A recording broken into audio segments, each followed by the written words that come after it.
گاهی زیبایی در سکوت زمین زاده میشه، جایی میان گرما و فشار و زمان. حقیقی از سیلیس ذوب شده در دل گدازها شکل میگیره وقتی مواد معدنی درون شکاف‌های سنگسرد میشن و آرام آرام بلور میسازن.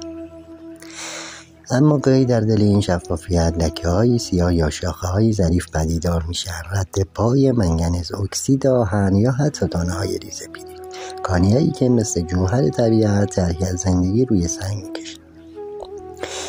اگه این نقشه‌ها شاخه‌دار و سرخسی باشن نامش میشه عقیق دندریت و اگه به شکل نقطه‌ای یا توده‌ای پخش شده باشن اونو عقیق خالدار مینامن. هر کدام امضای منحصر به فرد زمینه.